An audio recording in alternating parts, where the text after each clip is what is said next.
کہ پھر بات سمجھ میں آتی ہے اقبال نے جو کہا تھا، کچھ بات تو ہے کہ مٹتی نہیں ہستی ہماری، کچھ بات تو ہے کہ مٹتی نہیں ہستی ہماری، صدیوں رہا ہے دشمن دور زماں ہمارا، یونان و مصر و روما سب مٹ گئے جہاں سے، باقی مگر ہے اب تک نام و نشاں ہمارا، اور توحید کی امانت سینوں میں ہے ہمارے، عشق رسول کی امانت سینوں میں ہے ہمارے، آسان نہیں مٹانا نام و نشاں ہمارا۔ اب جو بات میں کہنے جا رہا تھا انصار صحابہ کی، آپ نعرے میں ہی وقت پورا ختم کر دیں گے، توجہ سے میری باتیں سنیں، توجہ سے سنیں۔ رسول کریم صلی اللہ تعالیٰ علیہ وسلم ایک جنگ سے واپسی کے بعد، بہت پاورفل بات ہے، حدیث پاک صحیح بخاری شریف، کہ اللہ کے نبی صلی اللہ تعالیٰ علیہ وسلم جنگ سے واپسی کے بعد مال غنیمت تقسیم کر رہے تھے، اور مال غنیمت جب تقسیم کیا تو مہاجر صحابہ کو تھوڑا مال زیادہ دے دیا، کیونکہ وہ ہجرت کر کے آئے ہوئے تھے، مکہ چھوڑ کر کے آئے تھے، نئے تھے، ابھی انہیں گھر بسانا تھا۔ رسول پاک صلی اللہ تعالیٰ علیہ وسلم نے مکہ والوں کو تھوڑا مال زیادہ دیا۔ مدینے میں جو موجود انصار صحابہ تھے، وہ تو رسول اللہ صلی اللہ تعالیٰ علیہ وسلم کے ایسے مددگار صحابہ ہیں جو ہمہ وقت اپنے جان مال سب کے ساتھ حضور کے لیے کھڑے رہنے والے۔ ان میں کچھ باتیں پھیل گئی کہ رسول اللہ صلی اللہ تعالیٰ علیہ وسلم نے مکہ والوں کو کچھ مال زیادہ دے دیا اور ہمیں کم دیا۔ باتیں پھیلتی چلی گئی تو ایک صحابی حضور پاک صلی اللہ تعالیٰ علیہ وسلم کی بارگاہ میں آئے، عرض کیا یا رسول اللہ صلی اللہ تعالیٰ علیہ وسلم، انصار کے دلوں میں یہ باتیں پھیلی ہوئی ہیں، ان کی زبانوں پر یہ باتیں ہیں کہ آپ نے مکہ والوں کو تھوڑا مال زیادہ دے دیا اور انصار کو مال کم دیا ہے مال غنیمت تقسیم کرنے میں۔ تو حضور پاک صلی اللہ تعالیٰ علیہ وسلم نے فرمایا، جاؤ بلاؤ سارے انصار صحابہ کو، جمع کرو۔ ایک ٹیلے کے پاس سارے انصار صحابہ کو جمع کیا۔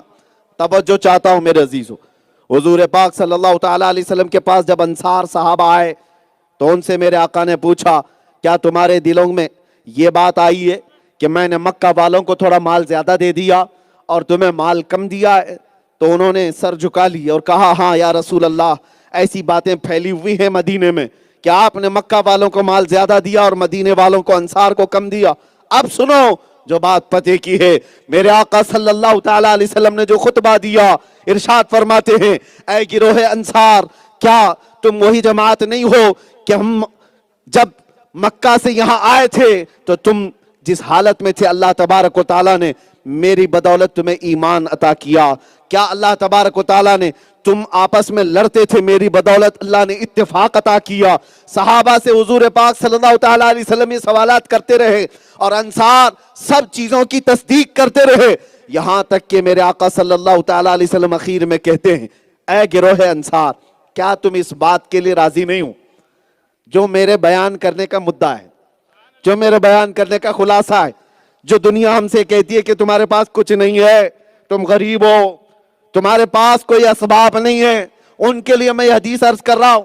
حضور نے انصار سے کہا، کیا تم اس بات پر راضی نہیں ہو کہ میں نے ان لوگوں کو تھوڑا مال زیادہ دے دیا اس لیے کہ وہ گھر بسانے والے ہیں، وہ مال لے کر کے جائیں؟ اے انصار، تم اللہ کا رسول لے کر کے جاؤ، تم اللہ کا رسول لے کر کے جاؤ۔ انصار کہتے ہیں حضور کی اس بات پر ہم اتنا روئے تھے کہ ہماری داڑیاں بھیگ گئی تھی۔ اس کے بعد پھر چاہیے کیا؟ نبی پاک صلی اللہ تعالیٰ علیہ وسلم بیان کرتے رہے اور پھر اس کے بعد ارشاد فرماتے ہیں، ساری دنیا ایک وادی میں جمع ہو جائے اور انصار ایک وادی میں، تو محمد اللہ کا رسول انصار کی وادی میں جانا پسند کرے گا۔ یہ میرے آقا نے جب فرمایا تو یہ اعزاز کتنا ہے۔ میں آج اس حدیث کو اس لیے عرض کر رہا ہوں، دنیا اگر ہمیں چھوڑ چکی ہے تو کوئی بات نہیں، آمنہ کا لال کبھی ہمیں نہیں چھوڑے گا۔ ہمارے ساتھ وہ دولت ہے، ہمارے ساتھ وہ محبت مصطفیٰ کی معیت ہے جو ہمیں پاورفل بنا رکھتی ہے۔ آپ کو کیا لگتا ہے کہ ظالموں کے بیچ جو بہت سارے، ہم ہی نہیں بہت سارے لوگ آزمائش کے شکار ہوئے ہیں، انہیں کون سی چیز مضبوط رکھتی ہے، کون سی چیز انہیں بغیر ڈرے رکھتی ہے؟ لوگ پوچھتے ہیں کہ 200 کے بیچ میں بھی کیسے چل سکتے ہیں، کیسے گھبرائے بغیر جی سکتے ہیں؟ میں آپ سے کہتا ہوں، اگر تمہارے اندر یہ احساس ہو اللہ کے رسول میرے ساتھ ہیں تو دنیا کی کوئی طاقت تمہیں خوف زدہ نہیں کر سکتی، کوئی طاقت ڈرا نہیں سکتی. اس لیے ہمیشہ یہ بات یاد رکھو، رسول کریم صلی اللہ تعالیٰ علیہ وسلم کی معیت کا احساس، حضور پاک صلی اللہ تعالیٰ علیہ وسلم کی نظر عنایت کا احساس، یہ مسلمان کو مضبوط بنا رکھتا ہے. عشق رسول میں جینے والے سنیوں کے لیے یہ کلمات میں کہہ رہا ہوں.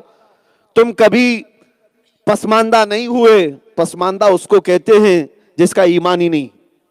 آپ پسماندہ نہیں ہوئے ہو، آپ کے پاس عشق رسول کی دولت ہے، تبھی تو ہر چور اور ڈکے تمہاری طرف نظر جمائے ہوئے، تیری گٹھری تاکی اور تو نے نیند نکالی. اعلیٰ حضرت نے کیوں کہا ہے آنکھ سے کاجل صاف چرا لے یہاں وہ چور بلا کے. آنکھ سے کاجل چرانے کا مطلب کیا ہے؟ یہ وہ ڈبی والا کاجل نہیں، عشق رسول کا سرما سنی مسلمان کی آنکھوں میں ہے، اور اسی کو چرانے کے لیے ہر چور پیچھے لگا ہوا. تمہارے پاس یہ بہت عظیم دولت ہے، اسے سنبھالے رکھو، اور اس دولت پر کبھی کوئی سمجھوتا کرنا نہیں. آؤ میں آپ کو بتاتا ہوں قربانیاں کیسی تھیں. مزہ کس چیز میں آتا تھا صحابہ کو؟ جنگوں کے حالات اگر میں آپ کے سامنے بیان کروں، لاٹھی ڈنڈوں سے ڈر جانے والے لوگ، توجہ کریں. دو صحابہ ہیں بہت گہرے یار تھے، ایک حضرت سعد بن ابی وقاص اور دوسرے عبداللہ بن جحش. بہت گہری یاری تھی دونوں کے درمیان، جن کو کہتے ہیں نا بہت قریبی دوست. دونوں صحابی ہیں اور رسول اللہ صلی اللہ تعالی علیہ وسلم کے ایسے عاشق. سنیے، احد کی جنگ کل ہونے والی ہے، میدان میں تیاریاں ہیں، کفار مکہ اپنی ایک بڑی فوج کے ساتھ مدینے پر حملہ آور ہیں. اگر ایسے حالات پیش آ جائیں تو لوگوں کی بے چینی بڑھ جاتی ہے.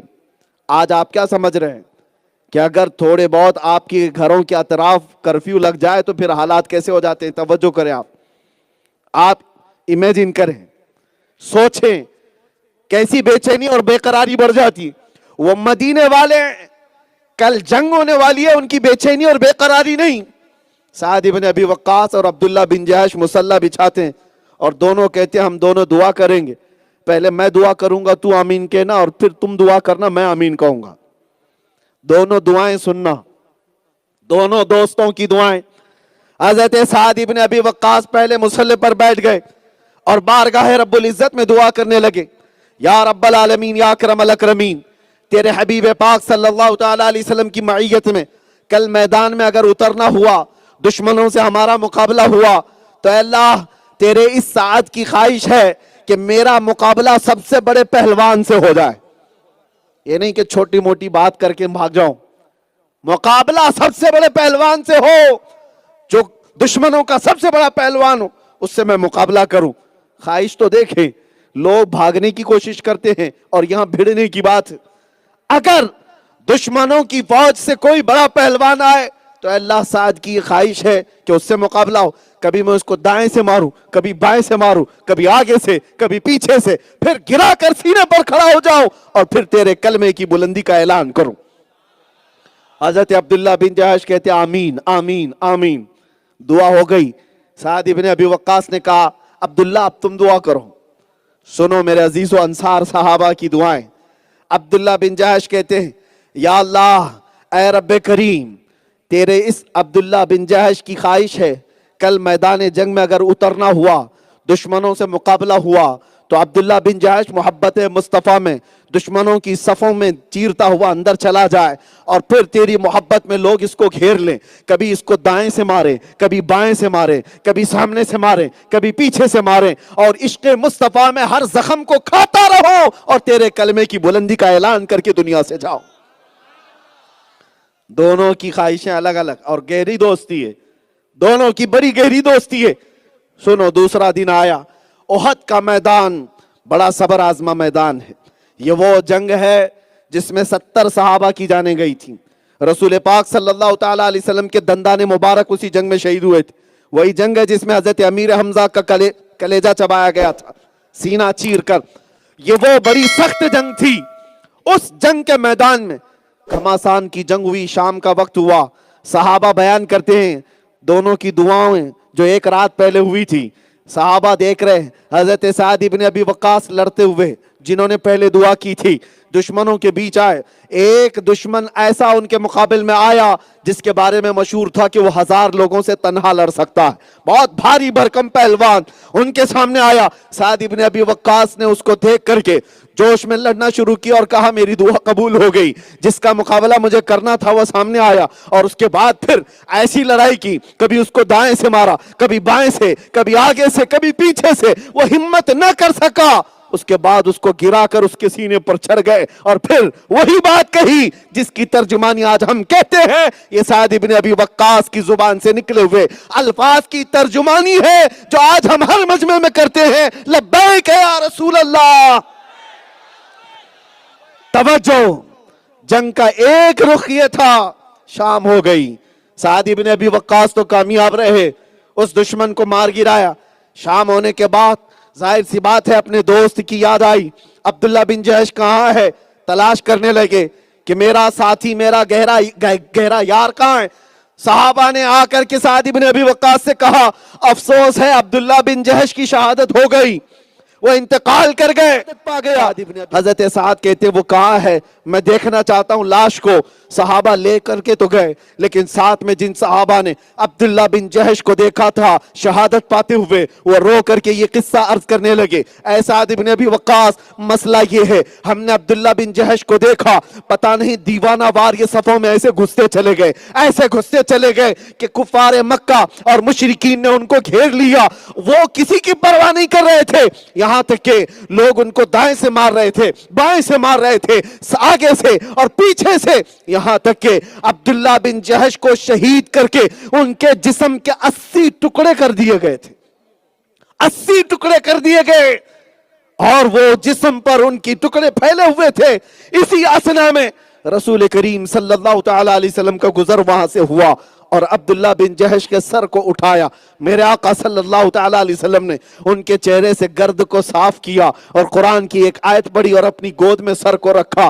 سعد ابن ابی وقاص یہ منظر دیکھ کر کے رونے لگے اور پھر صحابہ سے کہتے ہیں جانتے ہو کل کی رات میں نے بھی دعا کیا تھا, میرے دوست نے بھی دعا کیا تھا, اور حقیقت یہ ہے اے میرے ساتھیوں اللہ نے دونوں کی دعائیں قبول کر لی. میں دشمن سے مقابلہ کرنے کی دعا کیا تھا اور یہ دشمن کے مار اور زخم کھانے کی محبت مصطفیٰ میں دعا کیا تھا اور دونوں کی دعائیں قبول ہوئی. لیکن قربان جاؤ سعد ابن ابی وقاص کا جملہ سارے صحابہ سے کہتے ہیں لیکن خبردار ہم دونوں کی دعاؤں میں جو دعائیں قبول ہوئی میں کہتا ہوں عبداللہ بن جحش کی دعا میری دعا سے بہت اعلیٰ تھی, میری دعا سے بہت افضل تھی, اس لیے کہ مارنے کا مزہ اور ہے, محبت مصطفیٰ میں مر جانے کا مزہ اور ہے.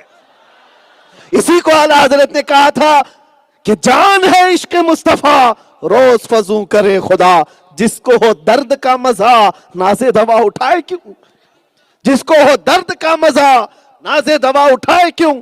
محبت مصطفیٰ صلی اللہ تعالی علیہ وسلم نے جنہوں نے زخم کھائے ہیں میرے عزیزوں وہ تکلیف میں نہیں رہتے.